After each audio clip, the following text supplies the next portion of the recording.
Pemirsa, 2 dari 3 orang di dunia berpikir bahwa demensia atau pikun adalah bagian normal dari penuaan. Padahal kondisi tersebut merupakan gangguan fungsi syaraf yang sebenarnya bisa dicegah.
Atasi stigma, menormalkan situasi, dan memotivasi orang untuk mencari tahu lebih banyak, serta mencari bantuan saran untuk dukungan terkait Alzheimer.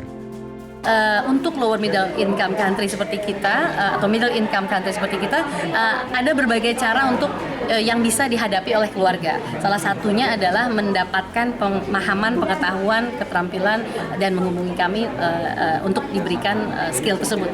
September 2019 menandai digelarnya Bulan Alzheimer Dunia ke-8. Kampanye ini pertama kali diluncurkan pada 21 September 2012 dan digelar setiap tahunnya. Dari Bekasi dan Jakarta, Dodi Subagio, Ahmad Nur Hidayat, Metro TV. Pemirsa, diperkirakan pada tahun 2050 akan ada 4 juta orang dengan demensia yang ada di Indonesia. Untuk mencegah penurunan fungsi syaraf tersebut, upaya edukasi tentang demensia terus diupayakan. Dan salah satunya oleh Alzheimer Disease International atau ADI. Dan kali ini saya akan berbincang dengan Regional Director ADI, yakni dari Asia Pacific Region, Kusuma Dewi Suharya. Selamat pagi Mbak Diwai. Ya, selamat pagi Mbak Ajeng. Apa kabar? Baik. Nah, ini demensia, banyak orang yang tidak tahu apa sih sebenarnya demensia. Lalu apa yang bisa kita lakukan dan mencegahnya. Kita tanya dulu dari hal yang pertama, ini ada buku yang kemarin meluncurin, tadi ada gambarnya ya. Apa itu demensia? Ya, demensia adalah gangguan penurunan fungsi otak yang mempengaruhi emosi, daya ingat, pengambilan keputusan, dan fungsi otak lainnya. Terkena bagian dari demensia ada berbagai tipe, salah satunya Alzheimer, dan Alzheimer yang merupakan paling banyak kasusnya di dunia. Ada juga berbagai kasus-kasus lain seperti frontotemporal atau Lewy body demensia, Robin Williams misalnya dari halusinasi. Tapi kasus Alzheimer yang paling banyak. Kalau misal orang relate-nya dengan pikun, sama nggak sih? Iya, makanya kita tagline-nya jangan maklum dengan pikun. Karena kalau ada kacamata ketinggalan di kulkas berkali-kali dan sebagainya, jangan dimaklumi. Kita harus segera waspada. Harus segera cek kesehatan otak, fungsi kognitif. Itu menarik tuh. Kenali 10 gejala umum ini apa aja Mbak yang secara general? Gangguan daya ingat, sulit fokus, suka lupa, susah melakukan kegiatan familiar, disorientasi, saya sekarang ada di mana dan sebagainya, kesulitan visuospasial, gangguan berkomunikasi, naruh barang tidak pada tempatnya, jadinya suka nuduh nyuri-nyuri dan sebagainya, salah membuat keputusan, bayar barang salah, ambil uangnya salah, dan antisosial. Tapi ini hanya orang lansia lansia atau anak muda juga bisa sih Mbak? Menarik sekali, sekitar 2-3% kasus early onset demensia namanya, yang kasus orang dengan demensia yang muda, yang kasus faktor risiko terbesar adalah kalau berusia 60 tahun ke atas. Ada lagi faktor-faktor risiko lainnya yaitu diabetes, hipertensi, dan depresi. Makanya kalau buat anak muda stop galau, dampaknya terasa. Jangan terlalu banyak galau, itu penting ya. Kalau mau galau kasih deadline aja. Oh gitu. Karena nantinya nantinya bisa berdampak. Berlarut-larut. Oke, tadi juga Mbak pernah katakan pas kita sebelum on air bahwa satu orang di keluarga kena demensia itu bisa berpengaruh pada anggota keluarga lain. Itu gimana maksudnya? Maksudnya karena ibu saya dulu juga memiliki gejala ini, tapi baru 20 tahun kemudian baru didiagnosa.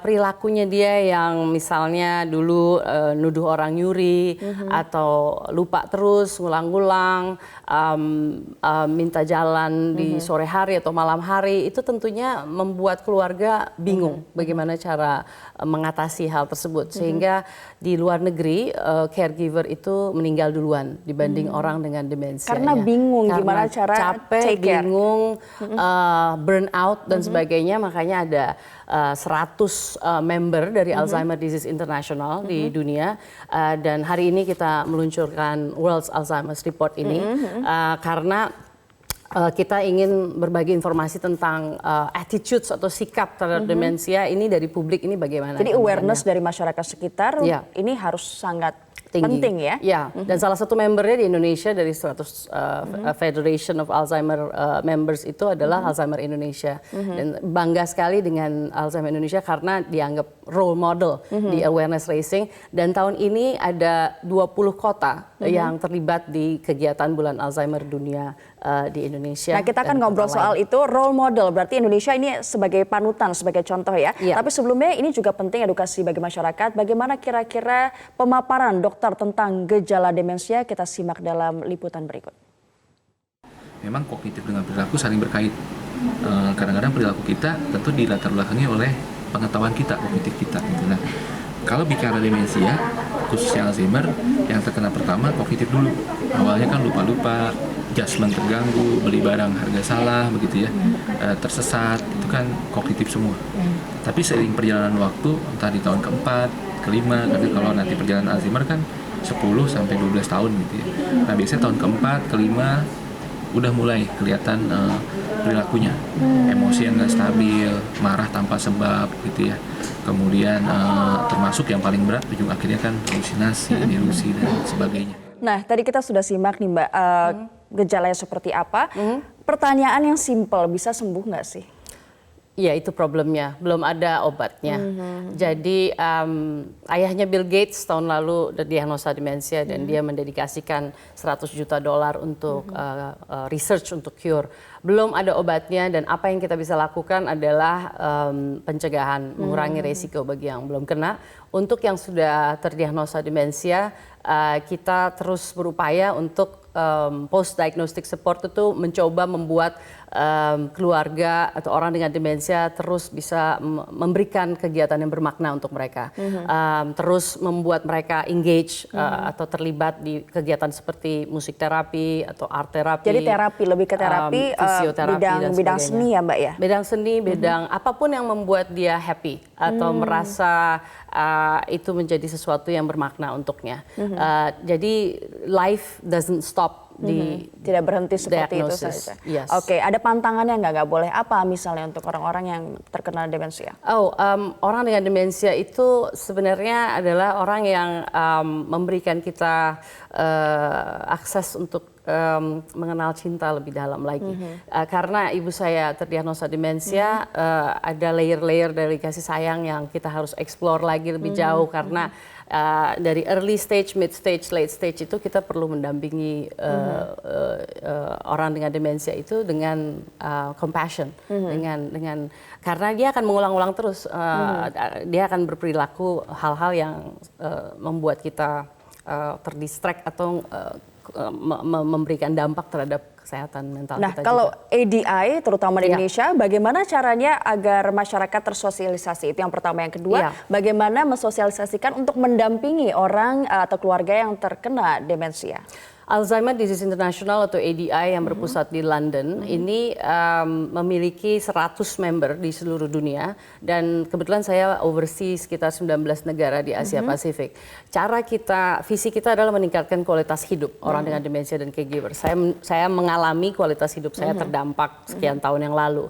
Cara kita membantu kualitas hidup itu meningkat adalah melalui pemberdayaan terhadap member kita.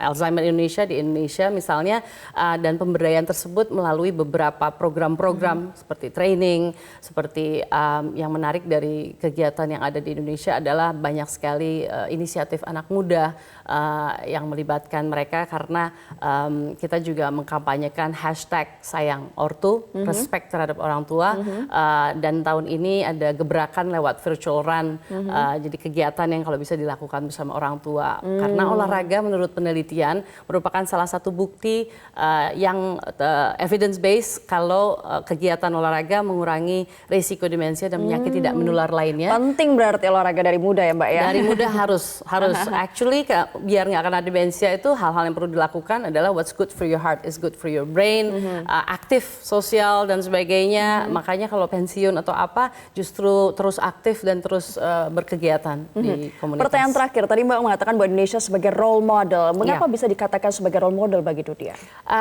Kenapa Indonesia role model di dunia? Pertama kali karena kita lewat materi 10 gejala Alzheimer Simple ini. padahal ya. Kenali 10 gejala ini diterjemahkan lebih dari 10 bahasa.